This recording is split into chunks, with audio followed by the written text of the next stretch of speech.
Egypt के pyramid को जिसने भी बनाया था उनको कैसे भी करके हमारे अर्थ का एक्यूरेट साइज मालूम था। जी हाँ, ये बिल्कुल सच है। पिरामिड के साइज को केयरफुली देखने और समझने पर ये बात मालूम पड़ती है कि इसको बनाने वाले 4500 साल या उससे भी पहले अर्थ के एक्यूरेट साइज के बारे में अच्छी तरह से जानते थे। जानकारी के लिए बता दी कि the great pyramid 23 lakh limestone के ब्लॉक की मदद से बनाया गया था। एक ब्लॉक करीब एक हाथी के वजन जितना भारी है। इसकी बेस तकरीबन 13 एकड़ पर फैली हुई है और इसकी हाइट 481 फीट तक। हमें ये भी देखने को मिलता है कि इन तीनों पिरामिड की ईस्टर्न और वेस्टर्न वॉल्स बिल्कुल सीधी नॉर्थ पोल की तरफ जाती है। इतने बड़े स्ट्रक्चर को हजारों साल पहले आजकल के मॉडर्न कंपास जितनी एक्यूरेसी से नॉर्थ पोल की डायरेक्शन में सीधा खड़ा किया गया था। ये वह सबूत है जो आज भी हमें देखने को मिलता है। सिर्फ इतना ही नहीं बल्कि पिरामिड्स की बेस का लेवल 0.75 इंच जितना एक्यूरेट है। आप में से जो इंजीनियर है उनको अच्छी तरह मालूम होगा कि 3 एकड़ जितने एरिया का इतना एक्यूरेट लेवल आजकल के मॉडर्न लेजर लेवलिंग सिस्टम के जरिए ही हासिल किया जा सकता है। हमारे पास इस चीज का भी एविडेंस है कि पिरामिड्स की चारों साइड वॉल जिनको 5 टन वजनी स्टोन ब्लॉक्स रखकर एक खास एंगल में खड़ा किया गया था। इन चारों की लंबाई एग्जैक्टली 230 मीटर से। अगर इन चारों में कोई डिफरेंस है तो वह 2 इंच से ज्यादा नहीं है। यानी ये वॉल्स एक दूसरे के मुकाबले में 99.98% एक्यूरेट है।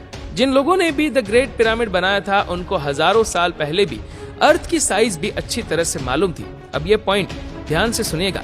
जैसा कि आपको मालूम है कि सर्दियों में दिन छोटे और रातें बड़ी हो जाती है, इसका बिल्कुल ही उल्टा गर्मियों में पाया जाता है, जिसमें रातें छोटी तो दिन बड़े हो जाते हैं। लेकिन साल में सिर्फ 2 दिन ऐसे होते हैं जिसमें रात और दिन दोनों एक जितने ही होते। एक होता है 21 मार्च और दूसरा दिन होता है 22 सितंबर।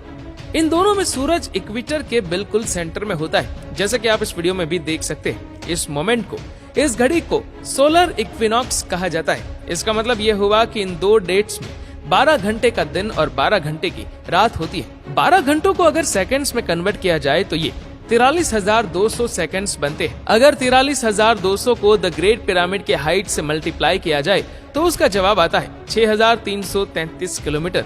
ये उतनी ही लंबाई है जितनी अर्थ के पोलर रेडियस की है। अगर परसेंटेज में देखा जाए तो पिरामिड बनाने वालों की कैलकुलेशन 99.63% एक्यूरेट है। अब आप सोच रहे होंगे कि ये कोई कोइंसिडेंस है, कोई इत्तेफाक है, लेकिन पिरामिड के बेस का पैरामीटर जो कि 0.921 किलोमीटर है, उसको अगर 43,200 से मल्टीप्लाई किया जाए तो जवाब आता है 39,804 किलोमीटर। आपको ये बात जानकर हैरत होगी कि ये सरकमफ्रेंस ऑफ अर्थ यानी अर्थ के पूरे एक गोल चक्कर के मुकाबले में 99.34% एक्यूरेट है। कोइंसिडेंस तो सिर्फ एक बार होता है, लेकिन 99% से भी ज्यादा एक्यूरेट रिजल्ट, वह भी 2 बार आना, हमें एक गहरी सोच में डाल देता है। कई लोगों का अभी भी मानना है कि ये सिर्फ एक इत्तेफाक है, लेकिन जैसा कि अभी हमने जाना कि 43,200 जिसका ताल्लुक सोलर इक्विनॉक्स से है, ये एक और जगह पर भी अपना सबूत दे रहा है।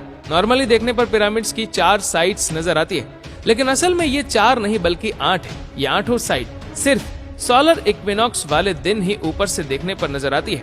ये डिस्कवरी पहली बार 1940 में एक ब्रिटिश एयरफोर्स पायलट ने की थी, जब वो पिरामिड्स के ऊपर से गुजर रहा था। पिरामिड्स का अर्थ के साइज और इक्विनॉक्स के साथ कनेक्शन, इनका ट्रू नॉर्थ को फेस करना, लेजर लेवलिंग जितनी एक्यूरेसी से इसकी बेस का लेवल होना और पिरामिड की वॉल्स का 99.98% एक्यूरेट होना, ये सब चीजें हमें इशारा देती है कि शायद इनको इजिप्शियंस ने नहीं बल्कि किसी ऐसी सिविलाइजेशन ने बनाया था जो पास्ट में काफी एडवांस्ड थी।